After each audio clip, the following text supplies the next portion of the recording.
안녕하세요. 교육건축 대표 김치입니다. 오늘 전원주택 답사에 대한 또 전원주택지를 찾아보시고 이게 답사할 때 확인사항, 유의사항 등을 이제 말씀드릴 겁니다. 일단은 전원주택지를 구입하실 때 땅의 종목을 확인하셔야 됩니다. 임야인지, 뭐 전답인지, 대지인지, 도시지역인지, 농촌지역. 일단 임야인 경우에는 그 땅값이 확실히 대지보다는 싸죠. 근데 개발 행위를 대부분 하셔야 돼요. 토목공사죠. 그러면 땅값이 어느 순간에 대지보다 많이 올라갈 수도 있어요. 또 임야를 구입하시게 되면 중간에 집을 지으면서도 측량을 또 한 번 더 하셔야 되고요. 이런저런 훼손한 것들이 좀 있으셔요. 그렇기 때문에 그 훼손에 대한 손해를 보실 수 있으셔요. 그래서 임야를 구입하실 때는 이러한 점들을 좀 고려하셔서 이건 뭐 통편이 너무 많이 될 것 같다 하면 포기하시는 것도 좋습니다. 그 다음에 전용을 해야 됩니다. 그래서 전용 비용이나 이런 것들을 감안하시고 대지와의 가격 비교를 한번 해보시면 좋을 것 같고요. 밭이 이제 누가 작물을 재배하고 있어요. 그럼 나는 지금 뭐 3달 후에 집을 지어야 되는데 뭐 한 5-6달을 작물을 해야 돼요. 이런 것들에 대해서도 미리 얘기해서 3달 후에는 뭐 이렇게 없애주셔야 됩니다. 이런 것들도 원주인에게 또 의뢰해서 하셔야 될 거고요. 나무가 있는 경우도 있어요. 그런 것들도 다 잘라내야 되잖아요. 그래서 땅을 구입하실 때 땅 주인에게 저 나무들은 우리가 쓸모가 없는데 그러면 그런 것들도 협상, 나무를 잘라내고 치우고 하는데도 비용이 들어갈 수도 있으니까 전원주택지 구입하실 때 좀 확인사항 중에 하나입니다. 도시지역은 30평을 기준으로 해서 대략 이상이 되면 허가권이 되고 미만이 되면 신고권이 됩니다. 그러니까 농촌지역은 60평까지 지을 신고권이에요. 그러니까 허가권과 신고권의 차이는 감리가 있고 설계도가 좀 더 추가가 되고 또 그 인허가 과정이 조금 더 좀 까다롭다라는 겁니다. 제가 뭐 설계부터 또 그다음에 감리 뭐 이런 기타 등등 또 그 시공사에서는 이제 준공 내주는 게 까다롭기 때문에 조금 더 비용을 올릴 가능성이 있죠. 같은 평수인 경우에 신고권과 허가권의 그 단가 차이가 좀 난다고 보시고 비용 문제잖아요. 돈 문제이기 때문에 이거 농촌 지역이니까 60평까지 가능하고 허가권이 아니고 신고권이니까 도시지역에서 60평을 짓는 것보다는 싸게 짓는다 라고 알고 계시면 땅을 구입하는 데 도움이 되실 거고요. 도로의 폭, 이 굉장히 중요하죠. 도로 폭이 안 되면 차는 다닐 수 있는데 어떤 경우는 허가를 안 내줘요. 보통은 이제 4m이긴 한데 이런 그 농촌 지역에서 보면 3m가 돼도 허가해주는 곳은 제법 많습니다. 그렇기 때문에 일단 도로 폭을 확인하셔야 돼요. 그리고 도로폭이 좁으면 당연히 큰 차인 레미콘이 못 들어오기 때문에 넓은 길보다는 운송비, 그 다음에 기초 타설할 때 레미콘을 저 바깥에 세우고 세렉스를 들여서 레미콘을 받아가지고 옮기는 트럭 같은 거, 덤프 트럭 같은 건데 작은 덤프 트럭인데요. 그러면 그 비용도 더 들 거고 타설할 때 시간이 더 많이 걸리기 때문에 그 비용도 몇백이 더 날 수도 있어요. 여기를 보면 이렇게 보기에는 사진으로 보기 어떨지 모르겠는데 상당히 경사가 급합니다. 그리고 레미콘이 들어갈 수 없는 상황이에요.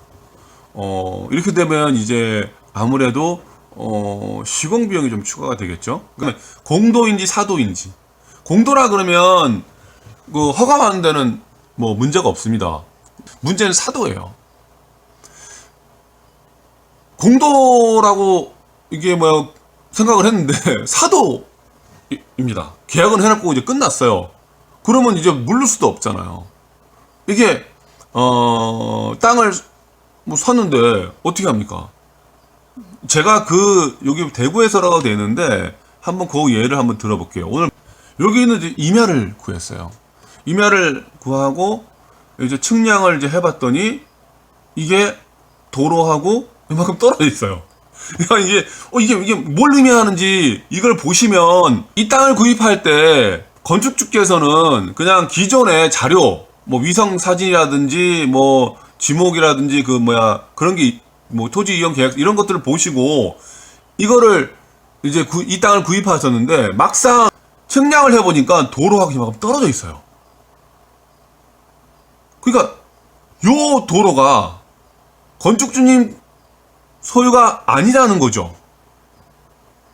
그러니까 남의 땅을 침범을 해서 집을 지어야 되는 거죠. 그러니까 이만큼 떨어졌는데 이건 맹지라는 거죠. 그리고 더 나아가서 이 도로도 사도였어요. 여기 있는 사도를 건축주께서 집을 지어야 되는데 당연히 관공서에서는 시 담당자에서는 건축주 땅이 아니기 때문에 허가를 내줄 수가 없는 거죠.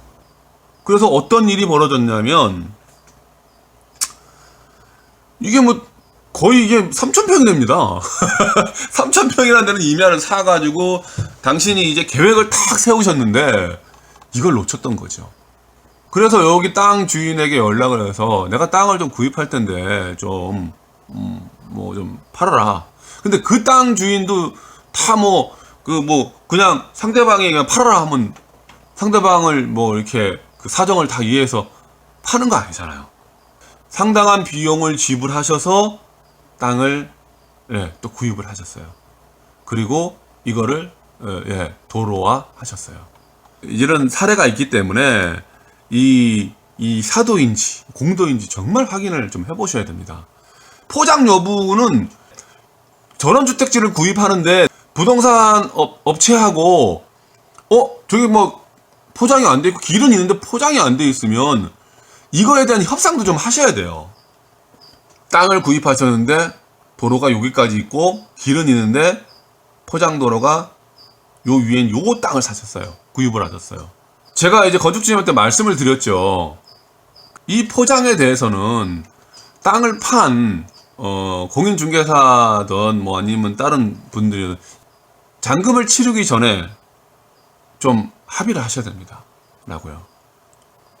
왜냐면 땅값은 이거를 빼고 사셨으면 괜찮겠죠. 물론 도로비야 이렇게 포장 도로비가 이렇게 빼가지고 사셨으면 괜찮은데 그러지 않으셨다고 하시더라고요.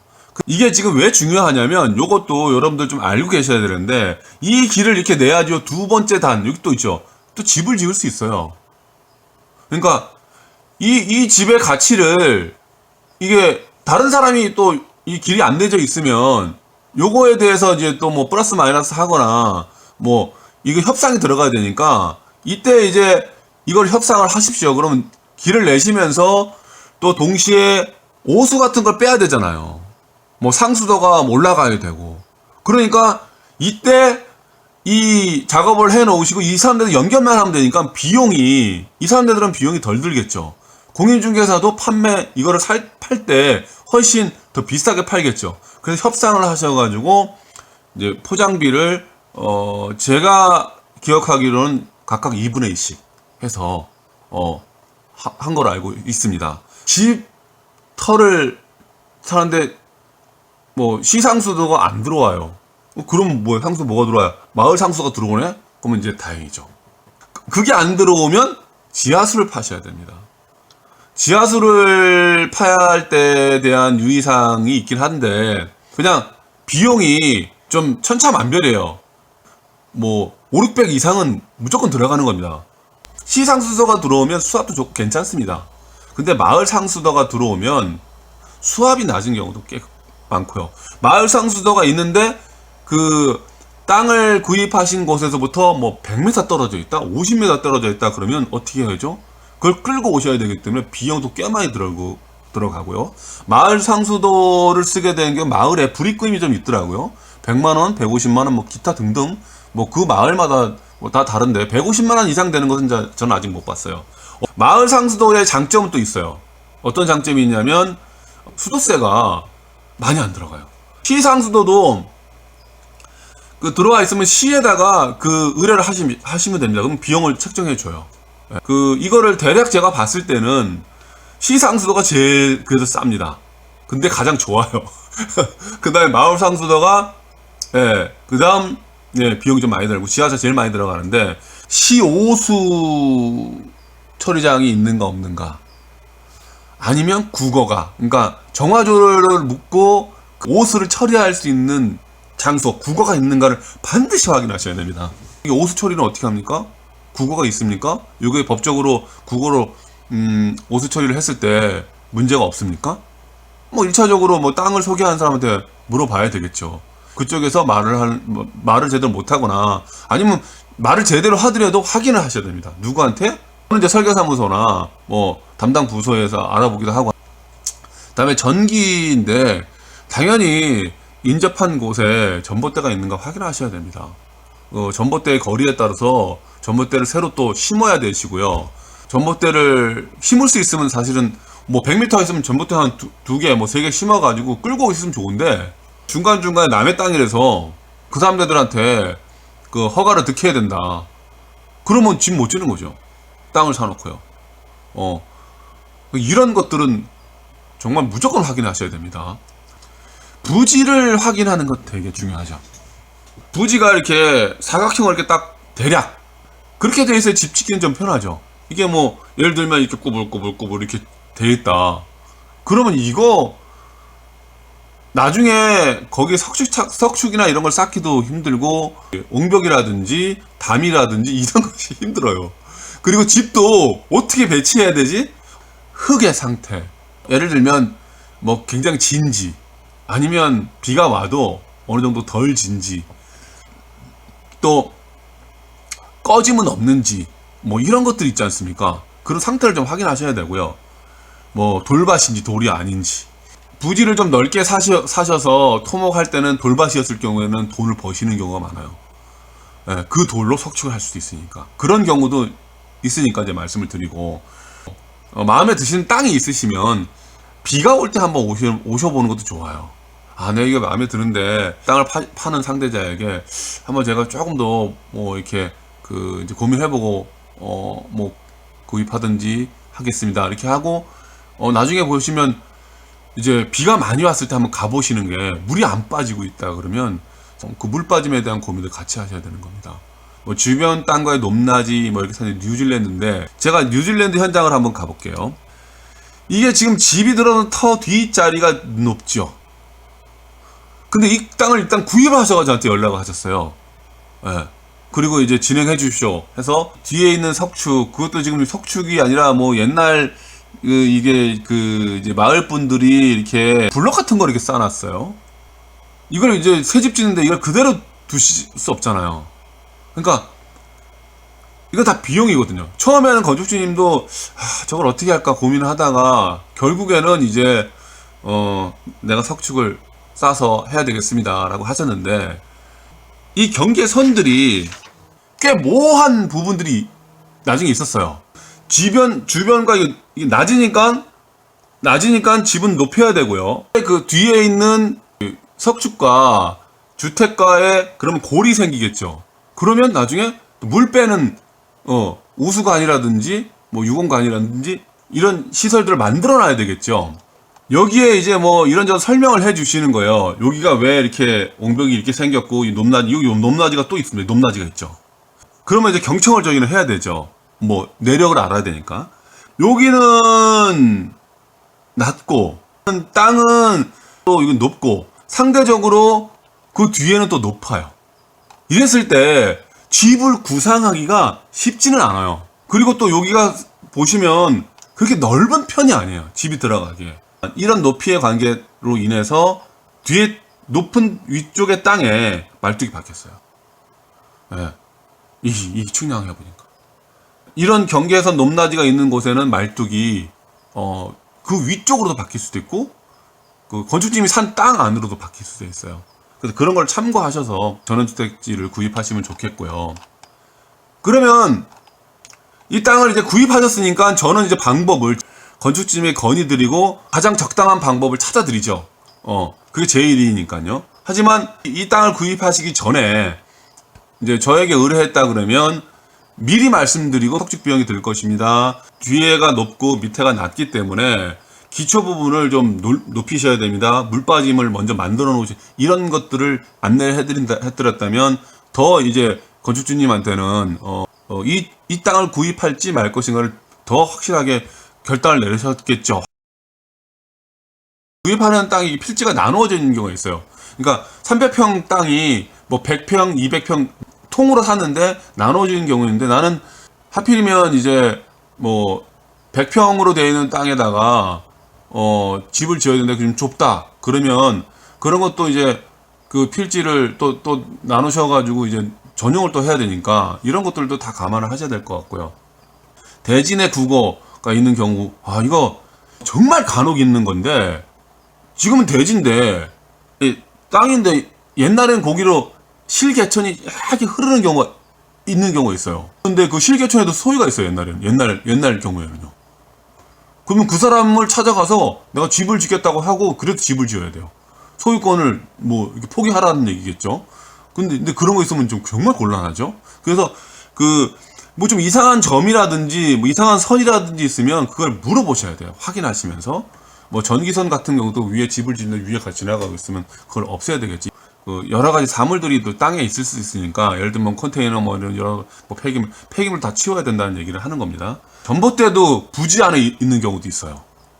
내가 새로 산 부지.